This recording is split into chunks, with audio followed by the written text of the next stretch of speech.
Hi everybody, my name is Victoria Moffatt. I am the founder and managing director of LexRex Communications, which is a PR and communications consultancy aimed at the legal profession. I'm a former lawyer and, well, we've now been in business for nearly a decade. And I'm delighted today to be able to welcome Alistair Marshall for our final, for now, Trusted Partner webinar. So Alistair, all the way from Australia, nice to see you. Good evening. Nice to be here.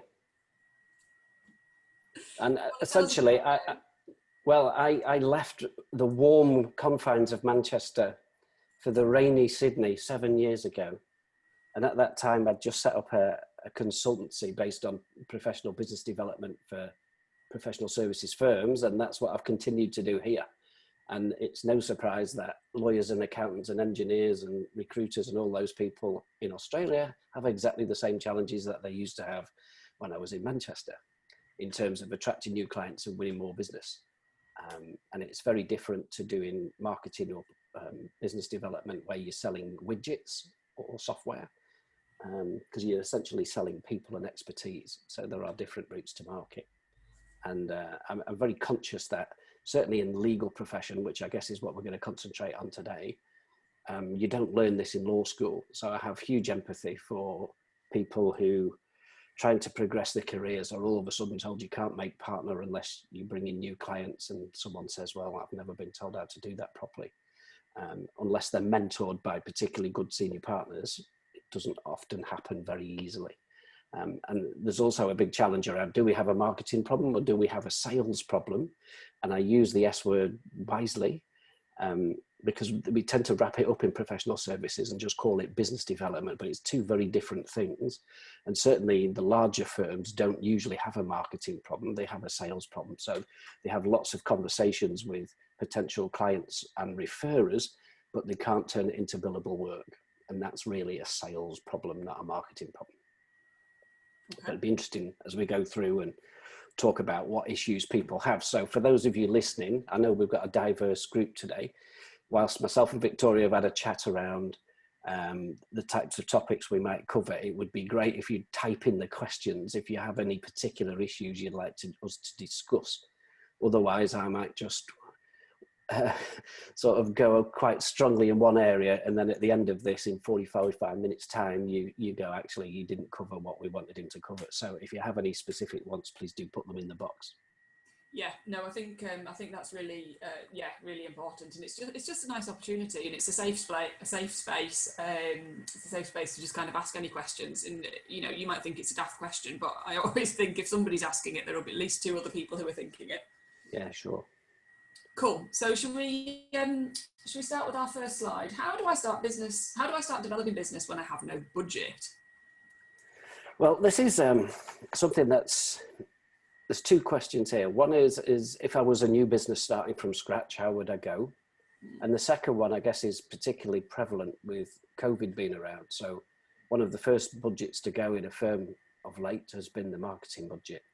So it's very easy to sit there and go, I can't do anything because I'm a victim of what's going on and it's out of my control. So I kind of understand that, but if we all sat there as a victim and let ourselves be controlled, we wouldn't get very far. So what I'm trying to do is get people to take control of what they can control, which is their own inputs, if you like. So I'm going to show you a scribbly piece of paper. You don't need to see what's written on there. But the idea is, so I wrote down at the start of COVID, all the things here are my routes to market beyond referrals. So referrals is obviously a great thing, but beyond referrals, these are all my routes to market that generate leads for me. The yellow highlight. Referrals, can you? You can influence them, but you can't control them. No, but you'd be surprised at how easier it gets when you ask for them in the right way at the right time. And you have a trigger point in the business process. That's a good time to ask, and we'll touch on that at some point here. If you know, finding referral partners is one of the best things you'll do. And again, I'll probably mention it at some point. But the point of this is that all but 3 of those routes are still available to me, even though I'm working remotely. So if you look at the ones I can't do, I can't run my own seminars in person at the moment, but I can run them online instead. And I can't do public speaking at conferences because people aren't having them, although I am doing quite a lot of speaking at remote conferences, albeit it's not quite as good. Yeah. and I can't hold private dinners, but everything else is still available to me. And I've still managed to bring on new clients in the last 3 or 4 months just by doing the right things and having an engine. So the other thing people listening need to appreciate is business development's not a one-off event. It's not something to do when I'm not busy. The idea is to build an engine in the background so it just works all the time. So many professional services firms, the BD input tends to go up and down, dependent on what's in the in tray.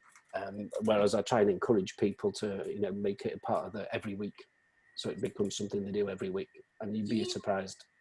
Do you have any? So I'm just thinking, you know, you've got your typical fee earner who has to bill so many hours, and they've got one eye on the future, which is, you know, I want to make partner, or maybe I don't want to make partner, maybe I want to set up my own firm or whatever, and then, you know, they've got, oh, but crap, I've got to, you know, I've got to bill all these hours, and I'm not getting, you know, at a junior level, you know, you don't really most of the time kind of get awarded, do you, for going and doing this biz dev stuff that you need to be doing now to kind of, like you say, build your pipeline and your contacts for the future. You know, do you have a kind of percentage of their time that you think they should be spending on this sort of stuff? Yeah, when I'm working with people, I'd say that I require a minimum of 2 hours a week from you. And that's a full-time employee? And that would be a full-time employee. And I say to people, don't put this in on Mondays and Fridays because there are too many distractions. Yeah. So we're talking about Tuesday, Wednesday, Thursday, and I usually ask them for between midday and 2 p.m. Okay. And the idea of, you know, business development essentially is just building relationships. So don't fear the S word. It's building relationships. That's all it is. And you have lots of ways of doing it. So in that 2 hour window, I would usually suggest in the first hour, you might write something, or we might do something not dissimilar to what we're doing now. Yeah. And the second hour, certainly under normal circumstances, it's get out from behind your desk and meet someone in these relationships. Yeah. So some of this stuff, I'm not guessing it. I'll just wave this to you. So when I came here, I did a benchmark report where I asked 150 law firms how they won new work, how many hours they invested in doing it, and how many dollars they spent in winning it. So this is a pretty accurate document. I'm not guessing what works and what doesn't work. And the interesting thing is that the top 3 expenditures on a law firm marketing budget are the things that these people told me didn't work. Oh, so go on, what were they? So top 3 wastes of money. Sorry? Hopefully it wasn't PR. No, you'll be very pleased to hear that it wasn't on the list. So the top one is brand advertising. Right, yeah. So partners feel good about themselves when they go to the airport and they see their name up in the departure lounge. But it's awful in terms of attracting new clients and winning new business. Yeah. So that's number 1. Second thing is sponsorships. Yeah. So having your name on the rugby team jersey or the sports team jersey, not a great way of winning work. No. Third thing is really around the corporate hospitality. So certainly here in Australia, lots of the medium-sized firms, they all have corporate boxes at the sports grounds. Quite expensive, very good for cementing relationships with existing clients, but the data tells me it's hopeless when it comes to attracting new ones. So everyone's been associated with a firm who's had a box, and you invite people to come, and then 48 hours before the event, they cancel, and you end up with Sally from accounts and her 3 kids, and it's all lovely, but it doesn't actually win you any work. So I would strongly suggest that you look, I'm not saying none of these things work, but firms spend a lot of money on those 3 things. And if they stopped it and started spending the time on the 20 routes to market that we'll discuss here that don't cost money, you'll be in a better place. And where can people get hold of a copy of that report, Alistair? I'm not sure that's possible now, Vic, to be honest with you. And to be fair, whilst I'm pretty sure it would be the similar messaging in the UK, you know, that's Australia and New Zealand, 150 firms. So some of the names wouldn't resonate with people back in Manchester. But that's what I would take away. The other thing is, how much do firms spend on generating leads?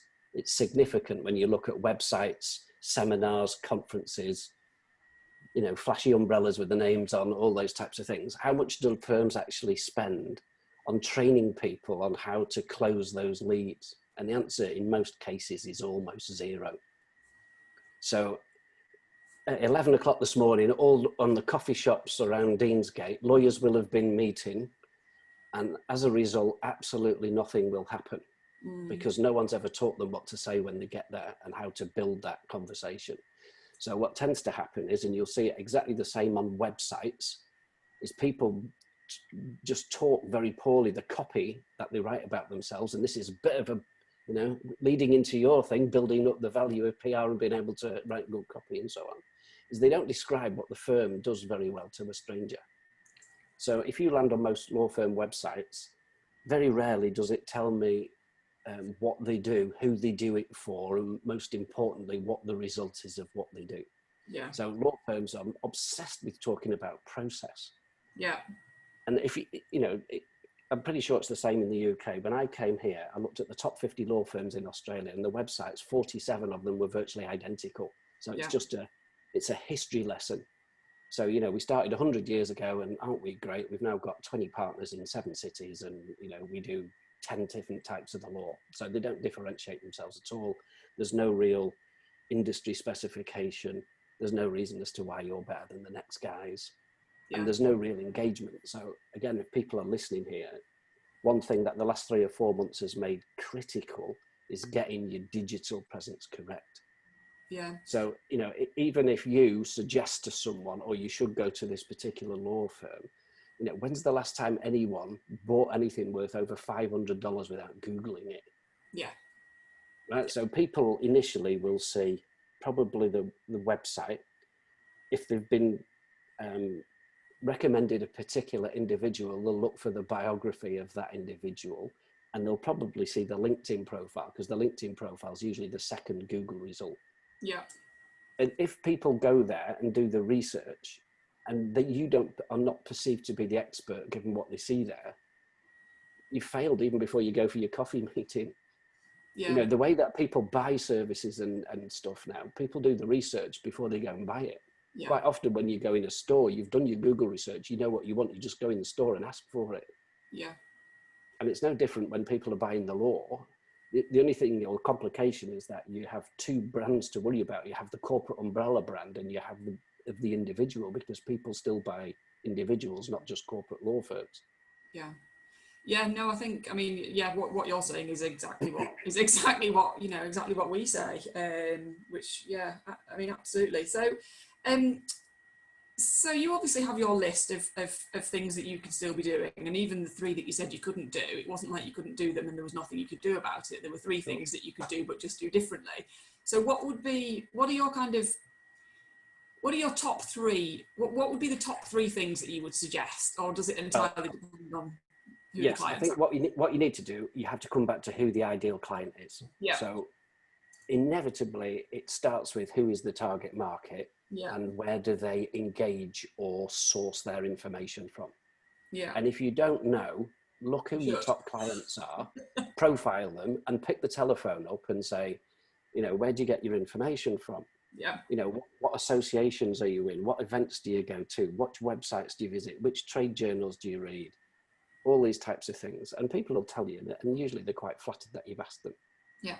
But you should know that. And the days of the generalist have gone.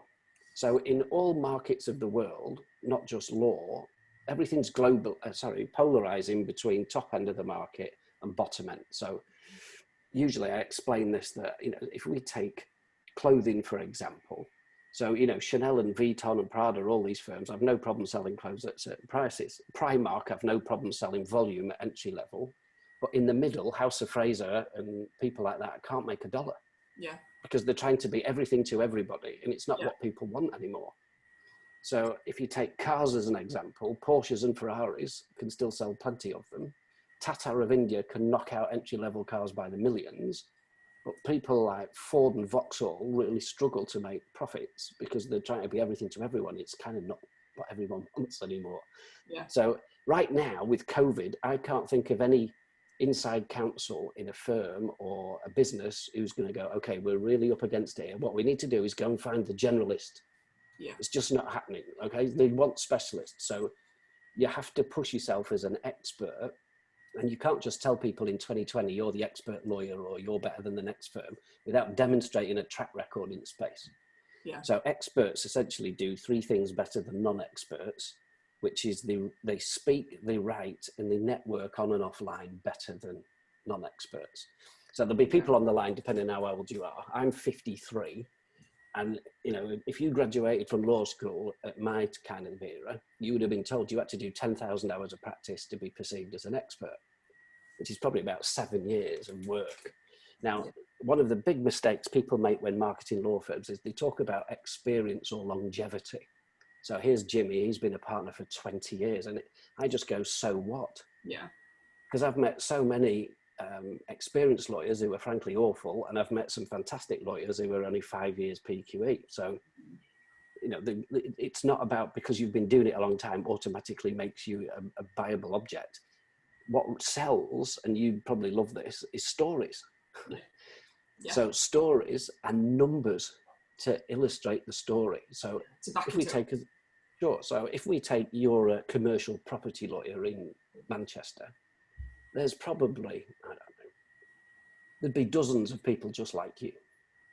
Okay, if you're a commercial property person who specializes in retail, there'll be less. Yeah. So what I'm trying to get people to consider is don't try and own the whole market, try and be a big fish in a smaller pond and be dominant in a market. So if you take what I'm trying to do with the professional services model, 90% of my revenue comes from that space, but it doesn't prevent me from getting work from other places. It just means that I find it easier to win in the profitable line of work that I know I'm good at and I can offer the most value in. So I get people to really think about that. Yeah. So then, do you subscribe to the book Key Person of Influence? Have you read that one? I haven't.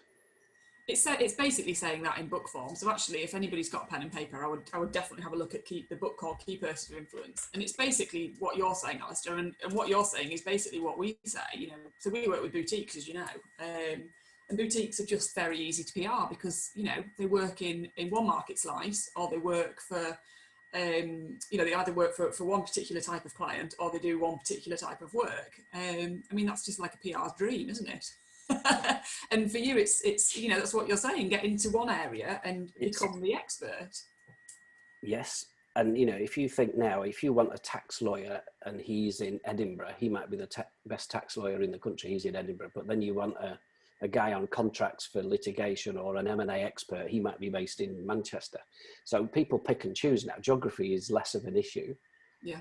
So that generalist firm thing that's a hard sell, frankly. Yeah. A hard sell. Completely. So sorry, somebody's just asked what the book was called. It's called Key Person of Influence. I've just put it in the comment box as well. So to take that as an example, when I'm running workshops with people, I'll always say, you know, tell me who your ideal client is. And I get back this, you know, high net worth individual. And I go, really? Why is that? And they go, oh, well, they've got pots of money and the kids have got pots of money and they pay the bills on time. And I go, fantastic. Where do they grow on trees, please? Yeah, where will we meet?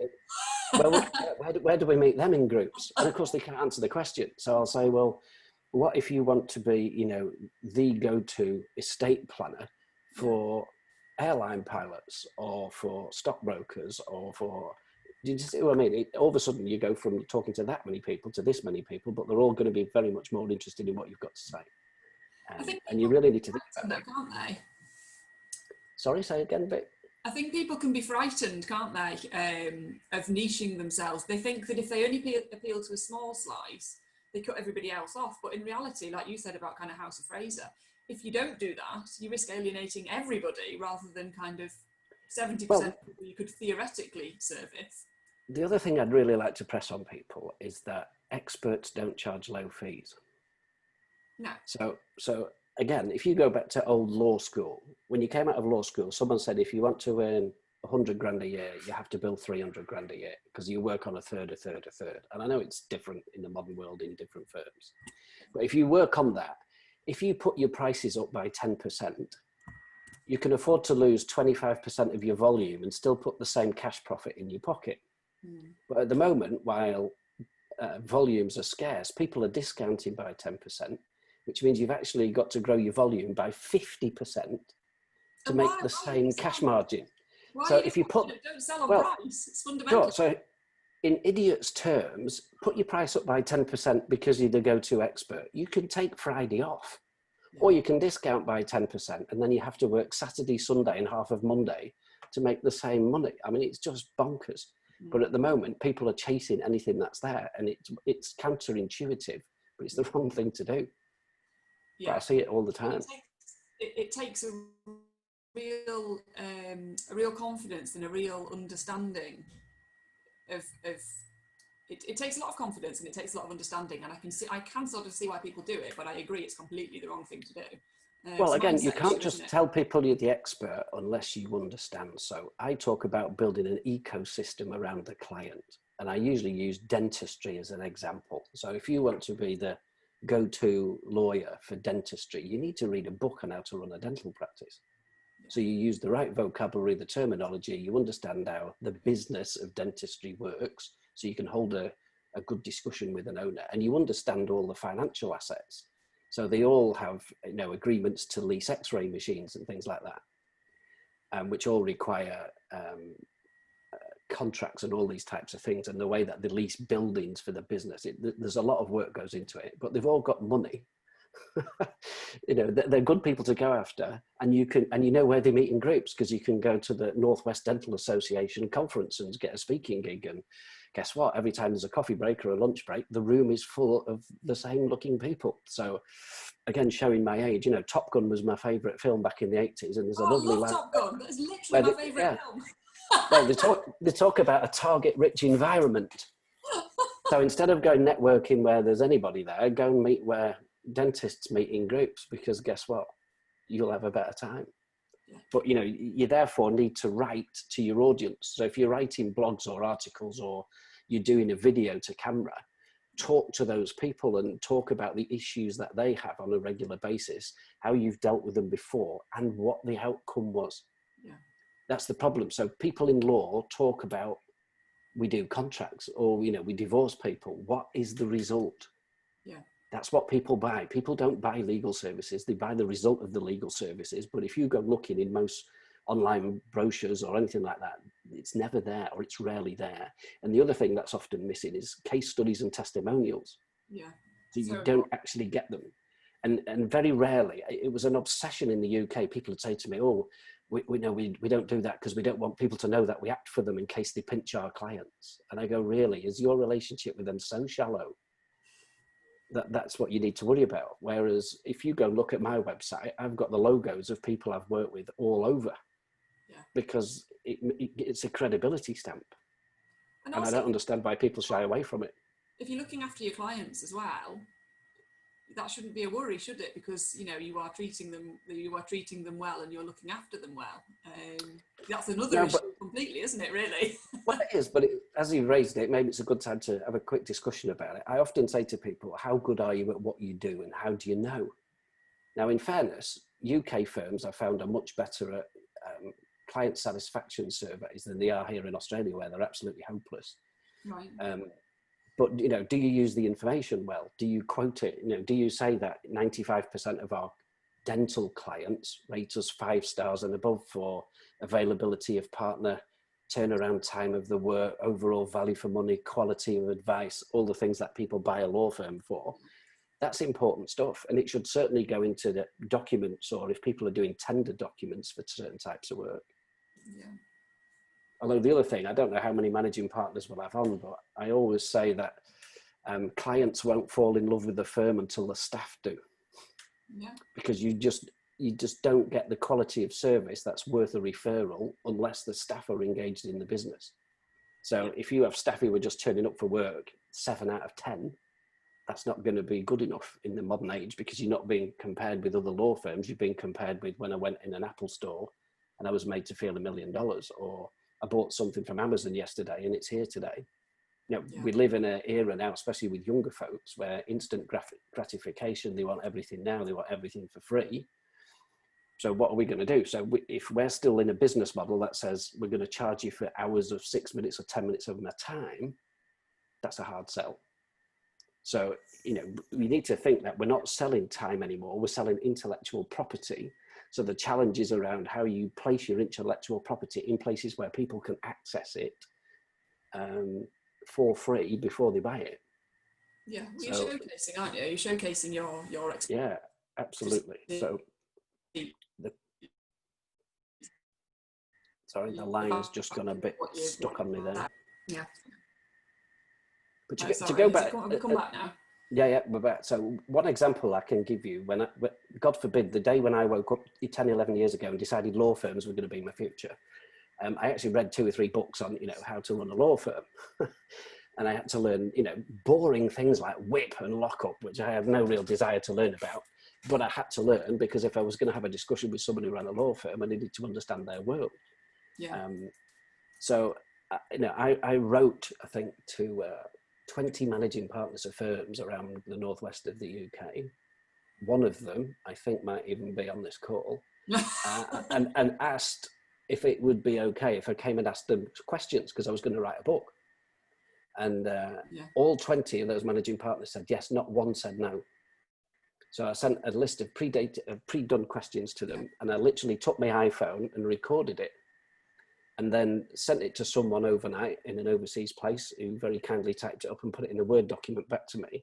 And I used that as the first thing to do an ebook, and I just edited it. But from a PR perspective, it was fantastic, because I learned so much, because these people genuinely shared with me how they'd grown their firms.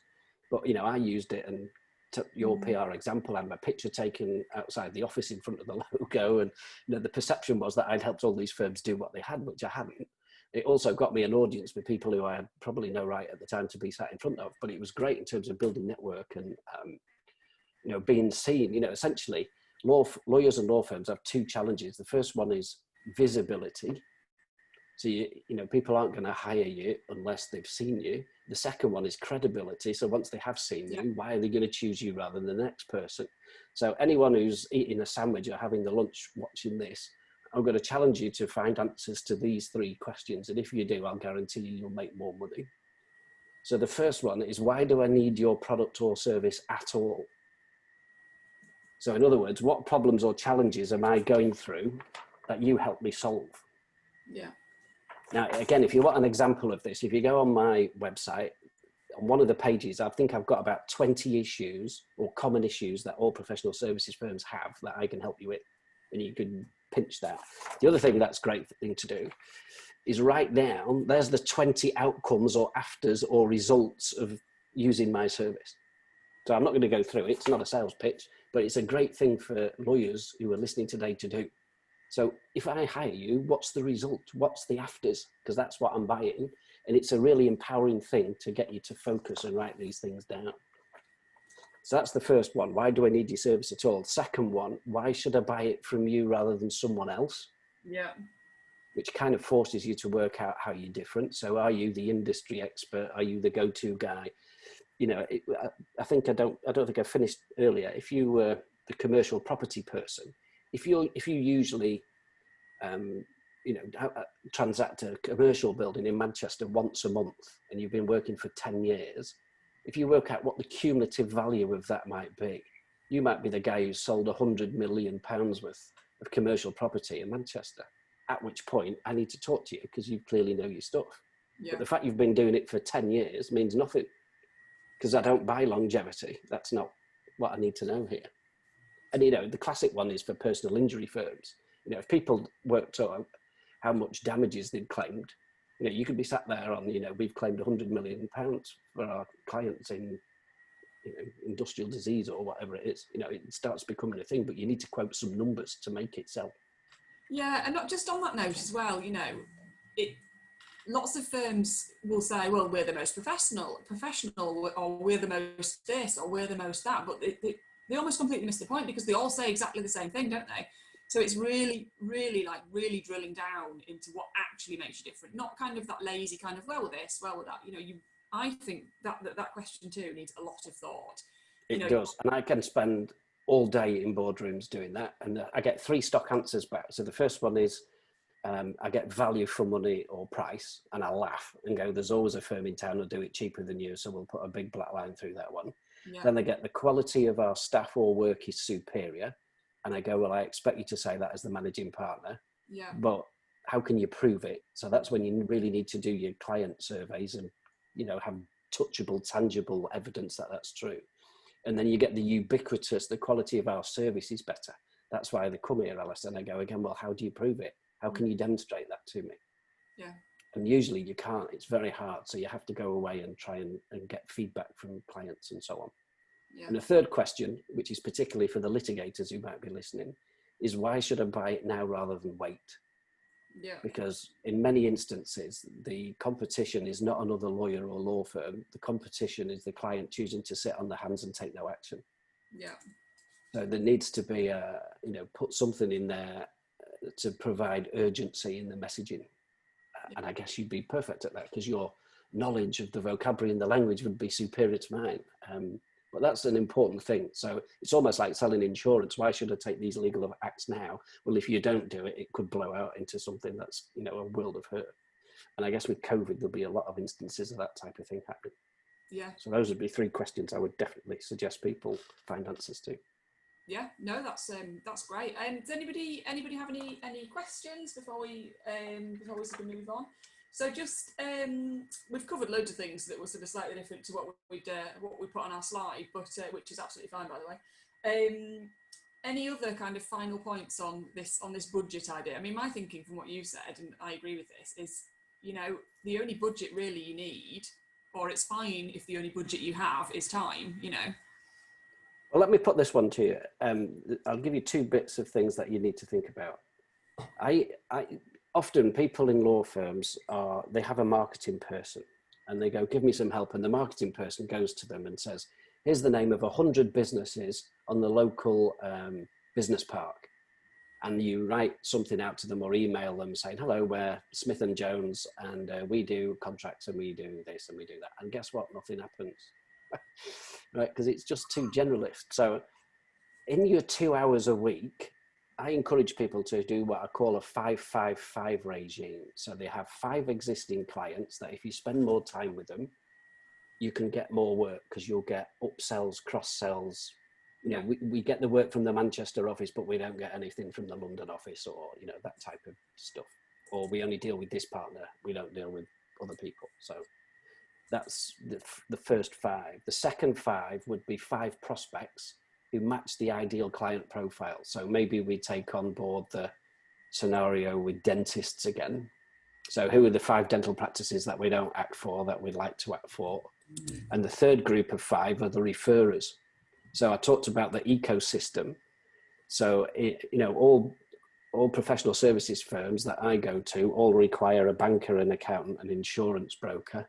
So I've got good relationships with bankers and accountants and insurance brokers who play in the legal space. And I regularly meet them, preferably having lunch with them once a month. And we talk and share relationships and opportunities. We go to each other's events. That's how you build an ecosystem around the client. So if I wanted to do dentistry, I'd be building a relationship with the people who sell X-ray machines into dentists because they'll already have a relationship with all the dentists you want a relationship with. Yeah. And you need to convince them to open the door for you. Now, to do that, you're probably going to need a signature piece of content to pass on because you're much easier to refer if you've got something of value. So every time you first touch point, why am I even going to have a coffee with you if you're just going to try and sell me some legal services because I've already got a provider? So there has to be some reason to meet in the first place. So it could be a research piece like this, but that's quite time consuming to put together. But it could be something like, and again, if you look at the website, I have this document that's called 10 immediate actions to generate revenue and cash. And there are now, I think I've had about 700 downloads of that now. So those are people who've come to the website and then essentially confessed to me almost by giving me their email address that this is relevant and they have these challenges. And that puts them in my pot. They're in my database. Then I can talk to them for free till, any time in the future that they start unsubscribing, which they won't, as long as I don't try and sell them anything. So I just, all the time, I'm adding value, adding ideas, all this type of thing. But, the quality of most law firms' databases that I've seen is pretty ordinary. And the type of monthly newsletters that they send out are also pretty ordinary. And they're quite often all about themselves, the host firm, rather than the client issue. And then this is where, again, if I'm a dentist, why are you sending me a case study that's for a school? Yeah. It just doesn't make any sense to me. So you've got to be that specific and divide the database up into the right people, so you're sending them the relevant stuff. That's massive. Yeah, no, I agree with all that. Sorry, I'm scribbling notes. I mean, again, the sort of the top point that you made there about spending time with 5 existing clients. I mean, that's I mean, this is a whole subtopic, isn't it, around whether you farm or whether you hunt. I mean, I'm a big fan of farming as much as you can before you even think about hunting, or, you know, treat farming as most important. So what I mean by farming is, who are your existing clients? You know, who do you work with already that you could develop that relationship further with? So, you know, so that you move into other offices and do work with other partners of the firm, or whoever, you know, however you look at it. You know, doing more with existing clients. It is so much easier and so much cheaper, isn't it, to get more from your existing clients by building on those relationships. Sure, but you're more likely to get referrals when people perceive you as being the expert and worth referring. Yeah.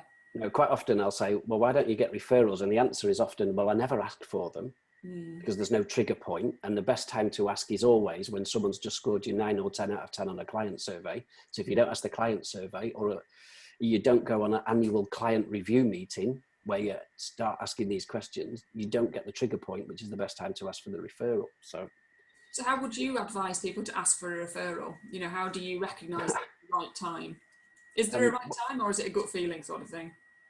Well, the right time is when you're probably either doing a post review, maybe on a particular case, or it might be time-based where you go and see people once a year. So again, we haven't got time to go in massive detail today, but I would encourage people to have a spreadsheet and grade the clients A, B, and C. So A-based clients need a touch point once a month, B clients once a quarter, C clients at least once a year. And if people aren't worth a touch point once a year, I would say to you, they're worth you as a client.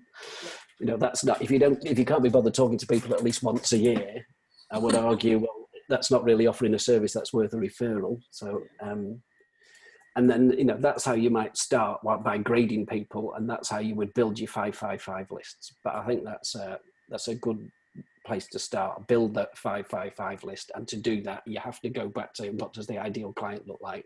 Otherwise, you can't build that prospect list in the middle. Yeah,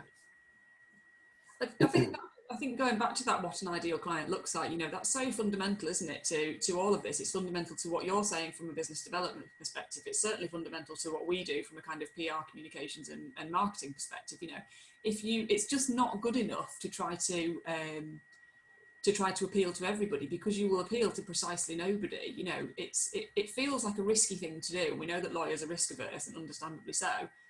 But you sort of have to do it, don't you? You know, you just have to do it. You have to work out, who do I want to work with, who's profitable to work with, and, you know, where do I have a demonstrable niche? And if you don't do that, you know, you can't really expect good results, can you?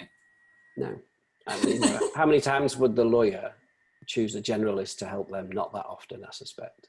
No, and actually, I mean, I'm sure your anecdotes are the same. You know, we get a lot of clients who've done PR before, and they said, oh no, PR's not for us, it doesn't work. And then when you get into it, it's not that PR doesn't work, it's that they've used perhaps a generalist who is very good at PR, very good at media relations, and very good at their job, but they don't understand the legal profession. And, you know, it's the same thing, isn't it? You need to understand what your client looks like, what their needs are, where they are, what they're reading, how they consume their information, and what their needs are. And as soon as you start to dig into, and I mean really dig into that, and really, you know, create yourself that niche and that empathy with those clients, and they go, oh, there's also, I think there's a need to benchmark yourself. Otherwise, how do you set your pricing? How do you know your value for money?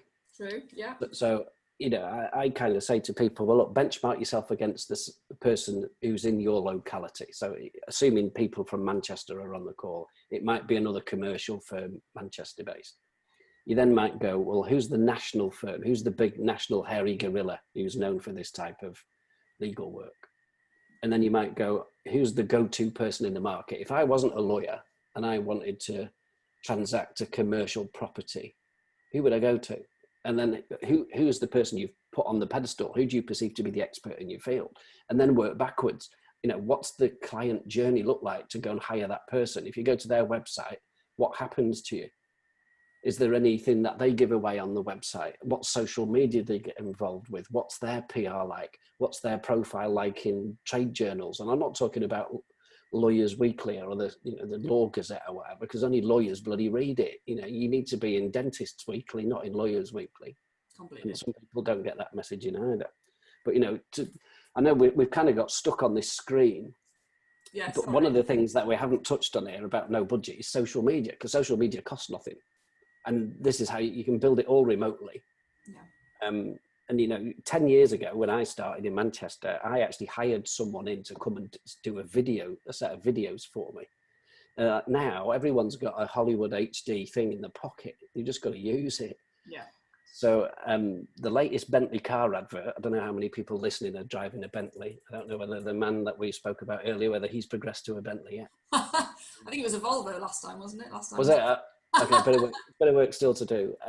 But Bentley cars, the video was shot on an iPhone 10 and mixed on an iPad. If it's good enough for $1 million car, as we'd call it here in Oz, it's good enough for law firms.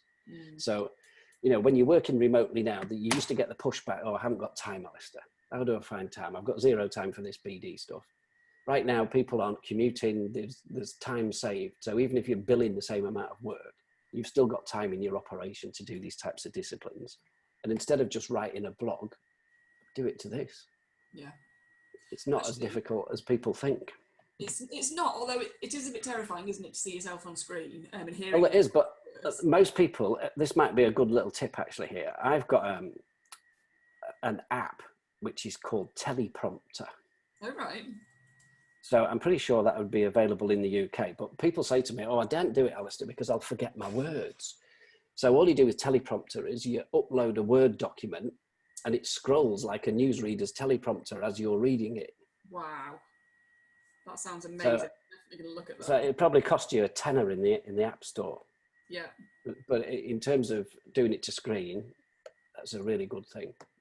And I would advise people to get on it because, since Google bought YouTube, anything that you can do on video is going to be pretty good for SEO rankings and all that type of thing.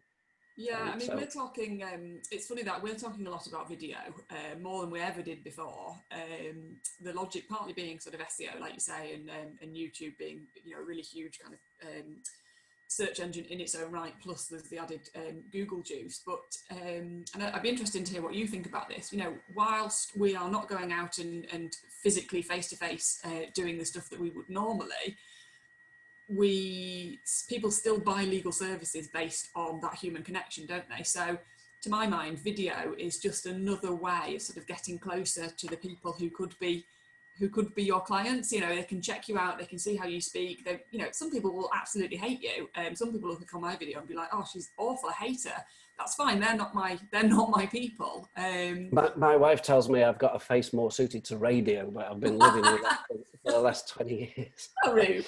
But for the last 3 or 4 months, everyone's been on Zoom. So everyone's used to exactly what we're doing now, which is it's a source of video. Okay. So people don't expect perfection. It doesn't have to be in high definition.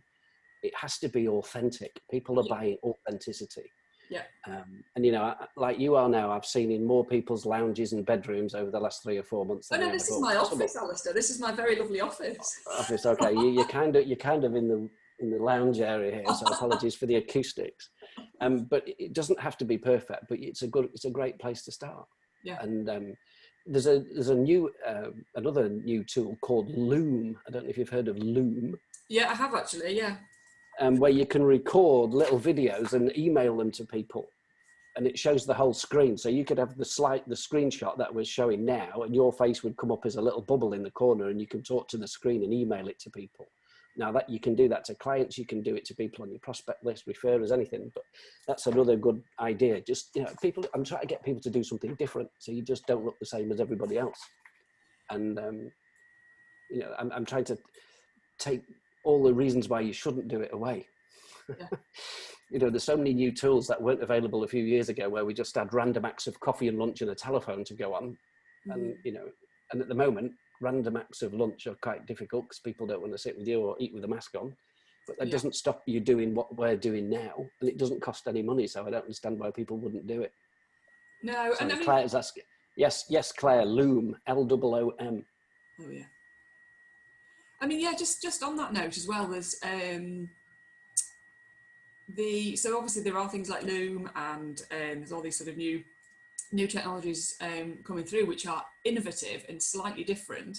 But I think, and I'd be interested in your experience on this. I think what I quite often see is you might find somebody will jump on something brand new like this, but then ignore the kind of the stuff that the stuff that we know works. And I think, to my mind, there's absolutely nothing wrong with trying something different and seeing if it works. But it needs to be, you know, a combined approach, and it needs to be a consistent approach. And I think, be careful if you're not getting your basics right. You know, don't think that something like a Loom or a Twitter. I mean, Twitter's kind of old hat now, but you know, I remember years ago, you know, it was the big thing, wasn't it, Twitter? Well, I'm a big believer in LinkedIn still. LinkedIn's been around 20 years or whatever, and it's probably the best business-to-business thing there's been for 20 years, and I still meet lawyers who can't use it properly. Yeah. So to try and give you an example, you know, we spoke earlier before we came on. I put a post on there today, and it's had 6,000 views. Yeah. And it's cost me nothing. It took me 30 seconds this morning to put that on. 6,000 people have viewed it. Hundreds have commented on it. That's cost me nothing. So why would you not do it? If anybody didn't see it yesterday, Alistair became officially an Australian citizen. So congratulations, Alistair. Thank you very much. You can tell in the accent I haven't quite changed yet. But yeah, I mean, you're right. LinkedIn's great, isn't it? I mean, LinkedIn is just great. I mean, I do see lots of questions around LinkedIn around, you know, how do you use it? And actually, I commented on somebody's post the other day, sort of giving some advice. I mean, for me, LinkedIn is just it's a place you can sort of share good news. It's a place where you can sort of ask questions. That always goes down well. You know, if you ask a question and sort of CC in or copy in, you know, other people who are sort of influencers in their own rights. And by an influencer, I mean, you know, somebody who has influence in the field that you want to be in, or that you are also an influencer in. That's, you know, as long as you're being, you know, as long as you're not being completely, you know, spammy or whatever, you know, you can share sort of industry news. There's so many different things you can do. You can talk like you did about things that are quite personal, but that will resonate with people. It's not, I think people sometimes overthink it. Oh, I know that was a more of a personal thing yesterday or today, but generally it's not used for that. It's to share information. Either to share articles I've written or videos I've made, or to talk to people about an upcoming appearance on a webinar in the UK or whatever it is. But it covers that, or ticks the box around visibility that we talked about earlier. Yeah. So quite often I'll walk in a room at a conference of lawyers, people go, oh, I feel like I know you already because I see you on LinkedIn every day. How do you get the time to do that LinkedIn thing every day? And it's because it's a system and a process, and I understand it, and I don't do it once a week on a Friday afternoon and expect it to work. So I visit it every day, more than once, and because I've got a bank of old articles and content, I just keep repurposing. So I don't have to write new articles. I don't write new articles more than once a month, but I'm on there every day sharing stuff, and the perception is it's come from me, which it hasn't done all the time. Yeah. But you know, you're just in people's face, so they might not want to hire me today. In 12 or 18 months time they might. Who are they going to go to? The guy who's built a trusted relationship over time at no cost, or somebody else? Yeah, and but just picking up on the point about the personal post from yesterday, I do think it's important to have a mix. That's my personal view. You know, maybe 80-20 or maybe even 90-10 percentage wise, because again, people buy from people, don't they? They do, but I would like to stress from my perspective, you know, LinkedIn is not Facebook. No, it's not, you know, here I am, here's a picture of the steak I've just had on my random act of lunch out with one of our partners. You know, I would hope it never goes down that route. And to be fair to LinkedIn, I believe now LinkedIn actually have real human beings in the editorial space who scan a lot of content and decide who it gets shared with. We talked earlier about they've changed the algorithms recently. So they don't like it where you're pointing people away from the site.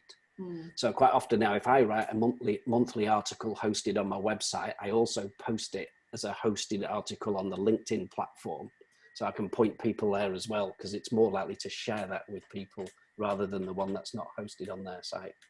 Yeah, and actually that's just an old PR stroke marketing tip, isn't it? To sort of repurpose the content that you already have. You know, you rewrite it for different audiences, you rewrite it for different platforms, and you know, why wouldn't you do that? It's not a time-consuming job, and it sort of expands your audience. And people don't mind seeing things twice. You know, what are they going to do? They're not going to come and sue you. You know, they can just scan past it, can't they? So the other thing is, if you take an hour to write an article, whether it's sort of, I don't know, 800 words or whatever it might be, you should spend at least an hour marketing the article. Because if you just put it on your website and expect people to go there and read it, it's not going to happen. So you need to have a messaging service that goes out to your database, tells them that it's there. And I'm big on sharing it in LinkedIn groups to do with lawyers and law firms, where it gets lots of traction as well.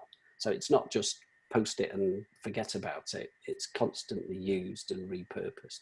Yeah, no, I completely agree. Right, so we have a question. Which teleprompter app is the one that you use? Because apparently there are a few. Yeah, there are a few, and there used to be one actually based in Manchester, but I'm not going to name it because I fell out with them. And I have moved towards this teleprompter, which is, it's exactly as it sounds. I'm trying to think if I could show it on here on the screen. Is I it loaded it. TELE or TELL? Let's just see if this might work 12,000 miles across the ocean. The blue one? Yeah, this one here. I can't see it. That's played you to me music, so we don't want to go there, do we? Teleprompter. It's in the corner, little blue one. Okay. Above the music. We can probably...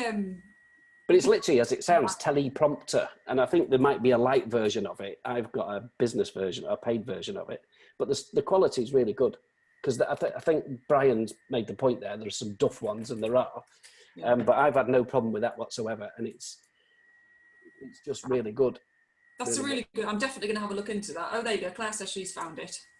Okay, super. Well, I think that's a really, that's probably a really helpful bit of takeaway there. So thanks for that. Conscious that we've got precisely 6 minutes left. Does anybody have any questions? And is there anything else you want to sort of add, Alistair? Is there anything else you want to well, cover? Just make a start. Just do it. Something. You know, I go to firms who have, you know, here's the document, Alistair, that we're going to grow by 10% next year, and here's the strategy playbook. And I go, okay. And then we go back a year later and you blow the dust off it. And you kind of go, how did we get on? Because they just didn't do it. So it's quite funny. Lawyers are perfectionists. They never want to ship anything unless it's 100% perfect because of their risk-averse nature. Whereas, you know, someone like Seth Godin, who I follow, you know, he'll talk about just ship it. If it's 89% right, then just do it, you know? And I'm kind of a believer of that. Some of this, you know, you're not writing case details when you're sending this to people. If it's an article, as long as it's technically right and you've not, you know, it doesn't have to be absolutely perfect. Your video doesn't have to be absolutely perfect, but you do need to be seen. So just do stuff. It's the best advice I can give. Build that 2-hour window. Think of the 555. Think of the profile of the ideal client. Find yourself a referring base, and then, you know, to build that ecosystem, around the client. You know, if I think about law firms and the people who I have regular meetings with, I regularly meet recruiters who supply lawyers. I regularly meet all the people from the software that goes into lawyers. I meet people who do PR, banking, insurance broking. There's almost all the service areas of the law firm. I have relationships, because if you want to be the expert, if I'm sat in a boardroom, I don't ever want them to say, can you recommend someone to do this? And I can't say yes. Yeah. Because how can I be the expert? So, for example, you know, I talk to people about what you need to do to make a website work for you and become a lead generating thing rather than just an online brochure. But I don't build them myself. Yeah. So I've built relationships with people here in Australia, with people who specifically build law firms for websites that generate leads. Yeah. I don't do it myself, but I can introduce them to people, and we obviously share relationships and networks. But it's good advice. It is good advice. It's very good advice. You know, and I think the advice that you've just given here over the last hour, you know, I'm assuming you would charge an awful lot to give this on a face-to-face basis. So So yeah, so thank you. I mean, it's been great. It's been obviously it's gone very quickly. It always does, doesn't it, when you have fun? It's gone very quickly, and thank you for having me back in my hometown. Not at all. It's been an absolute delight. So yeah, I look forward to next time I'm home. I'll make sure you can buy me a beer somewhere on one of those nice bars on Deansgate. Oh, absolutely. I'll buy you a beer. I might even take you to the Northern Quarter. I'm not sure who goes to Deansgate these days, Alistair. Okay. Okay. I'm out of touch. It's fine, we'll let you off. But yeah, no, it's been great. And I mean, just to kind of sum up then, would this be right to sum up? So, you know, work out who your target audiences are and where they hang out and what they do and what's important to them and, you know, what they kind of want in life. Once you know who your target audience is, you know, find out who else supplies that industry and sort of get to know those people and what's important to them and all that sort of stuff. And then do the 5-5-5 or 5-by-5-by-5. Well, quite often, if I go to a firm as a consultant and there's 5 areas, if you're not the managing partner, go and take these 5 questions to the managing partner, because these will challenge them. So the first one is, go and ask them what the mission of the firm is. Yeah. Why does this firm exist? So this is readily available on YouTube with Simon Sinek, and, you know, what's your why? So why does your firm exist beyond making profit? So that's a good place to start. And then you can ask them, what does the perfect client look like? And then what does that client value? Yeah. And then talk to them about what results do we want from our marketing and business development time and investment. And then have we got a plan to make all this happen? Yeah. So there's 5 little areas to start the conversation. And if they sack you, you probably need to just move on and set your own law firm up, don't you? Well, the last thing I'll give you to think about is this, and it's a maths equation. So if you do an MBA, and I think there is an individual on here who has one, I'll try and condense the 3-year learning of an MBA into 60 seconds, which is the financial performance of a law firm only depends on 2 things, which is operational competence times marketing, which in idiots' terms is how good you are at what you do, multiplied by how good you are at telling people about how good you are at what you do. And most law firms aren't spectacular at the second piece. Yeah.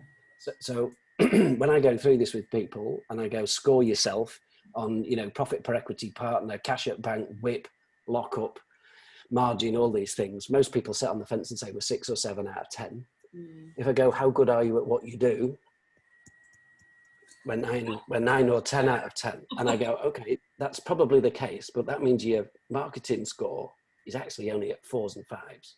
So don't just concentrate on being better at the law. Don't concentrate CLE, CPD, I need to know more about the law.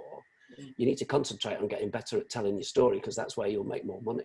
And the world's not fair. I meet really good lawyers who are struggling to make a practice work financially. Conversely, I meet awful lawyers who drive Ferraris.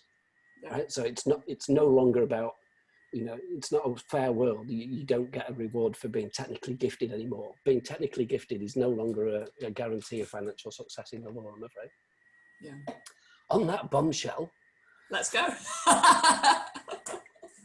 I'll go and have a cup of cocoa and go to bed. Oh, lovely. Well, no, look, Alistair, it's been really, really lovely to catch up, and thank you so much. I hope everybody's found it really useful. I think we'll probably do what we've done previously, which is sort of collate some of what you've said, some of the, perhaps create some sort of resource, I'm not sure yet, and then get it out to people in the next sort of week or 2. And yeah, and also just to say, this is our last Trusted Partner webinar for this series. We might come back in September. So thanks, Alistair. I hope you've found it. I hope everyone's found it useful. I hope you found it enjoyable, Alistair. Yeah, and if they do want to know more, go to the website professionalservicesbd.com.au, and there's loads of content there for people to engage with. Super. No, that's great. Right, thanks everybody. Thank you. Thanks, Alistair. See you soon. Cheers. Bye.